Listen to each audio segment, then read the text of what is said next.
এমন একটি দেশ যে দেশের ৬০% মানুষই কৃষিজীবী। দেশটিকে ঘুরে দেখলে আপনি মনে করবেন যেন ভারতবর্ষের বা বাংলাদেশেরই কোনো প্রাণচঞ্চল গ্রামের মধ্যে পৌঁছে গিয়েছেন।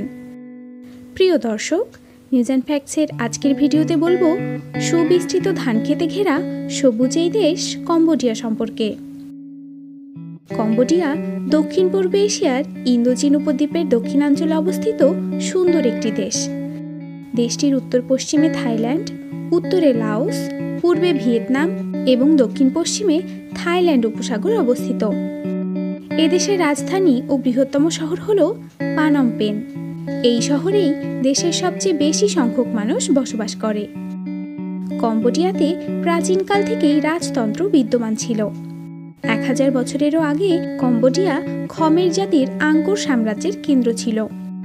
এরপর 1863 থেকে 1953 সাল পর্যন্ত এটি ফরাসিদের একটি আশ্রিত রাজ্য হিসেবে ছিল। 1970 সালে দেশটির রাজতন্ত্রের অবসান হয় এবং প্রজাতন্ত্র প্রতিষ্ঠা হয়।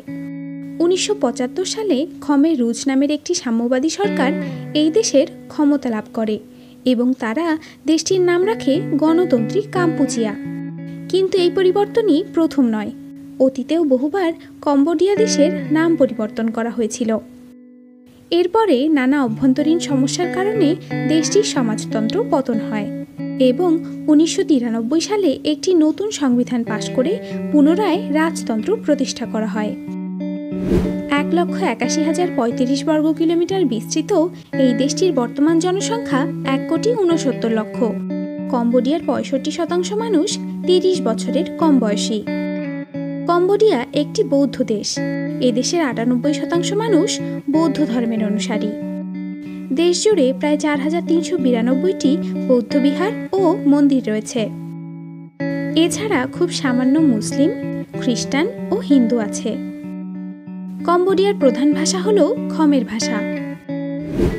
কম্বোডিয়ার পতাকা বিশ্বের একমাত্র পতাকা যাতে একটি বিল্ডিং বা ভবনের ছবি আছে।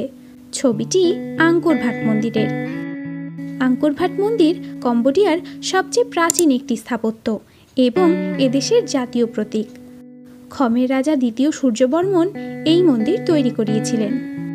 এটি পূর্বে হিন্দু মন্দির ছিল, তবে পরবর্তীতে বৌদ্ধ মন্দির হিসেবে ব্যবহৃত হয়।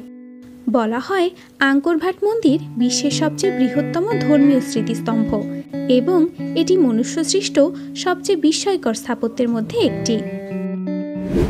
প্রায় সব দেশেই জন্মদিনকে বিশেষভাবে পালন করা হয়, তবে জানলে অবাক হবেন যে কম্বোডিয়ার মানুষ জন্মদিন পালন করে না, বরং তাদের কাছে মৃত্যুদিন অত্যন্ত তাৎপর্যময়। কেউ মারা গেলে তার অন্ত্যেষ্টিক্রিয়া বিশেষ গুরুত্বের সাথে সম্পন্ন করা হয়। কম্বোডিয়ার প্রধান খাদ্য হল সামলা কাকো। এটি মাছ, মাংস, সবজি ও পনির দিয়ে তৈরি একটি পুষ্টিকর স্যুপ। তবে কম্বোডীয়রাও চীনা ও ভিয়েতনামিদের মতো বিভিন্ন পোকামাকড় খায়। কম্বোডিয়ার অর্থনীতি মূলত কৃষি নির্ভর। দেশের প্রায় 60% মানুষ কৃষিকাজ করেন। এদেশের প্রধান ফসলগুলি হল চাল, ভুট্টা, মুগ ডাল, সয়াবিন ও নারকেল। কম্বোডিয়া থেকে প্রচুর চাল এবং মাছ বিভিন্ন দেশে রপ্তানি হয়। তবে এদেশের মূল রপ্তানিকারী দ্রব্য হল রেডিমেড জামাকাপড় এবং চামড়ার জুতো। কম্বোডিয়া পর্যটন শিল্পেও যথেষ্ট উন্নত। প্রাকৃতিক সৌন্দর্য, প্রাচীন সব মন্দির ও স্থাপত্য প্রচুর পরিমাণে পর্যটকদের আকর্ষণ করে। এখানকার উল্লেখযোগ্য দর্শনীয় স্থানগুলি হল আঙ্কোর ভাট মন্দির, বেয়ন মন্দির, রয়্যাল প্যালেস, পানমকুলেন জলপ্রপাত, কোরং দ্বীপ। এছাড়া রয়েছে বেশ কয়েকটি অপূর্ব সুন্দর সমুদ্র সৈকত। কম্বোডিয়া পর্যটকদের কাছে অত্যন্ত সস্তা এবং নভেম্বর থেকে এপ্রিল মাস ভ্রমণের জন্য উপযুক্ত। কম্বোডিয়ার মুদ্রা হল কম্বোডিয়ান রিয়েল। 100 রিয়েল ভারতীয় 2 রুপি এবং বাংলাদেশি 2.5 টাকার সমান। তবে রিয়েল ছাড়াও মার্কিন ডলারও প্রচলিত। প্রাকৃতিক সৌন্দর্যে পরিপূর্ণ কম্বোডিয়া সম্পর্কে জেনে আপনাদের কেমন লাগলো অবশ্যই কমেন্টের মাধ্যমে জানাবেন।